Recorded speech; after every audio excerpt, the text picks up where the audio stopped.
on May 1st, I started a test of buying 10,000 bulk Pokemon cards at a retail price for the bulk lots and seeing how long it's going to take us to break even on those cards before we start hitting a profit. And today we're going to be going over week 8 results. So we've been running this test now for a full 8 weeks. So let's go ahead and jump in and take a look at, oops, that is order number. Let's take a look at week number 8.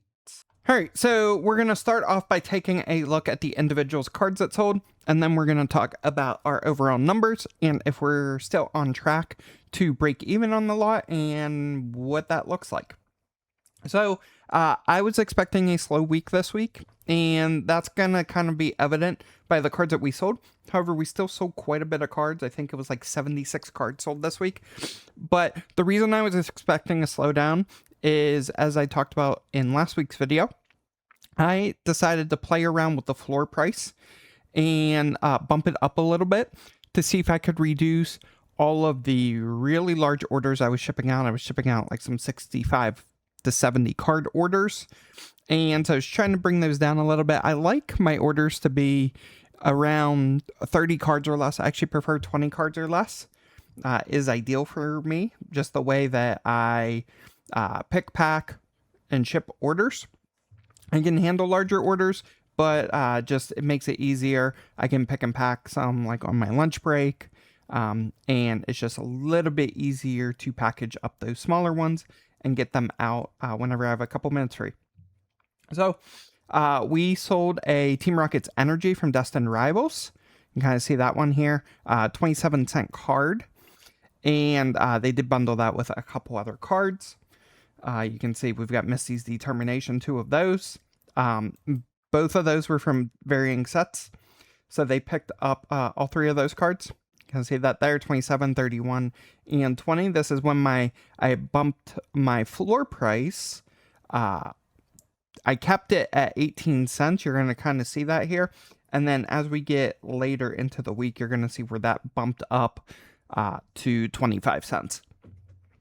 But basically what we did early on in the week here, you're going to see there's shipping charges for all of these.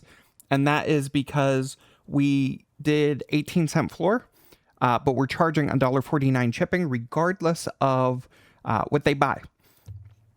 But somebody came in and they bought a whole bunch of Ivysaurs. So they actually bought, 23 Ivysaurs at 18 cents a piece. And they had to pay that $1.49 shipping. So instead of getting free shipping on an order, of this size, you can actually see it's like a little bit undercut there. $4.14 by the time you add in tax and that, they were close to the $5 mark, but they did have to pay that $1.49 shipping. So they bought those. And then somebody came in and bought a bunch of Weedles and Metapods and a few Dunsparces. So this was all part of this order. They actually bought out all the Weedles that I had in Champion's Path, all the Metapods I had from Sun and Moon Base, and the Dunsparces I had from Roaring Skies. So those were some nice sales there, because as you can see, none of these were at my floor. So Weedle was 31 cents, Metapod was 32 cents, and the Dunsparces were at 37 cents. Now at this point, I wasn't getting a whole lot of orders, so I did do the free shipping on less than $5, and I bumped up my floor to 25 cents. So they did get free shipping on this, but you can see we netted pretty good across the board there. Anywhere from 17 to 23 cents is kind of what we netted on those. So that was super nice. And then somebody came in and bought every Pikachu that I had for Pokemon Go. And this is the common Pikachu, not the holo rare. 27 cents is what I had that card priced at. And you can kind of see they picked up all of them. I had 29 of them. And so they went ahead and grabbed them. So that was super nice as well, because we netted 17 cents each on those. And then we also had a Sandshrew from Fusion Strike. Somebody came in and picked up one of these as well. And then we also had somebody came in and bought a couple Pikachus from Evolving Skies. This happened Saturday night. So that was a super cool, nice addition as well. So those were the orders that we got. Let's take a look at the actual overall numbers and where we are currently sitting. So for week 8, we sold 78 cards, around $20. Our net on those was $12.70. So that is after postage cost, after all of our shipping supplies. That includes the semi-rigids, the penny sleeves, the stamps, all the postage, the envelopes, the team bags, everything. We are looking this week, and this actually turned out pretty well. As you can see, if we're taking a look at the overall, like the dollar amount we made, it's not super high. It's about half of what we did last week, but it's just a little bit under what we did 2 weeks ago, but significantly less cards. So we netted $12.69 for the week. However, we're now averaging 16 cents a card, which is super good. If we compare this to eBay, that final week we were on eBay, we were only averaging a net of 25 cents above mark, or 25 cents per card, really, where we're getting 16 cents per card and able to move in volume. So this is super nice to see on TCG Player. Right now, I've got kind of have things situated at like a 25 cent floor with free shipping right now. I keep going back and forth on whether I want to do like the 20 cent with $1.49 shipping always, or doing 25 cents with free shipping. Right now, we're going to leave it 25 cents for free shipping and see how that lays out next week. We'll kind of see what those orders look like. But taking a look at the overall numbers, you can kind of see that we are sitting at, we've made back $342 out of the $406 investment. Unfortunately, eBay store for 2 months did put us down almost $56, which means we still need to make back $120. Had we not had that eBay subscription fees, we would have only been negative $64 at this point, and we would have made back 85% of our investment. But right now we're sitting at 70% of our investment. Our average profitability per day is still sitting at $2.67. This is from May 1st until today. That is that calculation. And so that's kind of what we're averaging per day on sales. And this is the net amount, so not just revenue.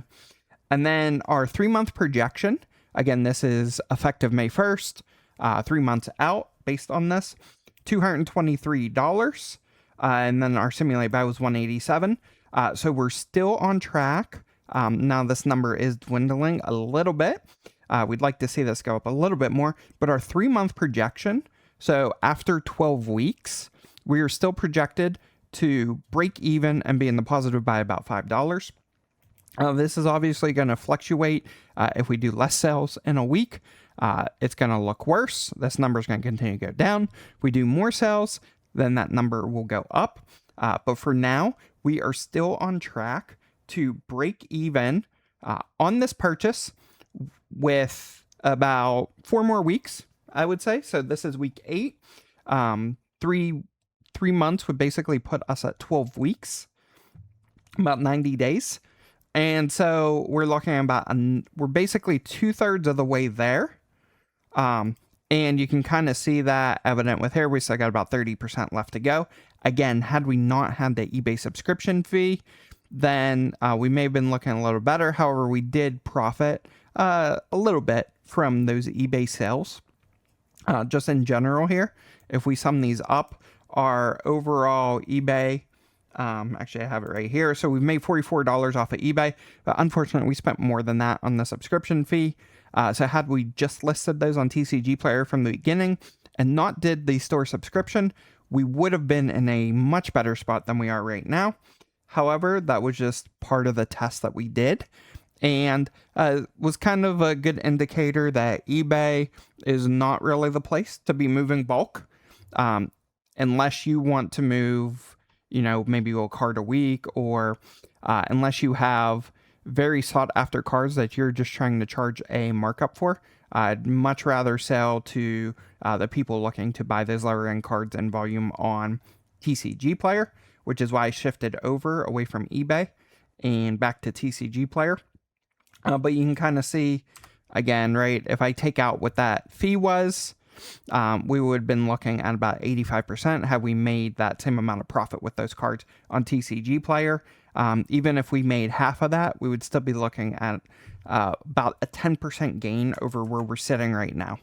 So we went through that perfectly fine, not a big deal. And we've sold about 1,800 cards total to date. And so what that is basically stemming towards is we've only sold about 20% of the inventory that we got in that lot, and we've made back 70% of what we spent. So this is looking really good. This is something that we want to see. We want to, at the end of this test, by the time we break even, we want to have as much inventory on hand as we can, so that everything moving forward past that will just be pure profit. Stay tuned for next week. We will be, as we continue to go through, it'll be week 9. So it'll be the first week of the 3rd month, where we're really hoping to drive into this $120. I know that is a very ambitious goal to cover $120 in that whole month. But if we could cover, half of that, that's $64. And then maybe that 4th month, we're digging into that fee that unfortunately we spent on eBay. Maybe that would put us at like a 4-month break even. I don't anticipate us hitting that 3-month break even, especially basing on what we've been trending at. Even if we do like $20 a week, which is pretty ambitious, based on what we've been doing, then we're pretty much looking at $80 here. So we're still looking at being in the negative by $40. So probably looking at more of a 4-month break even, but we'll see how things play out for next week and really for the whole next month.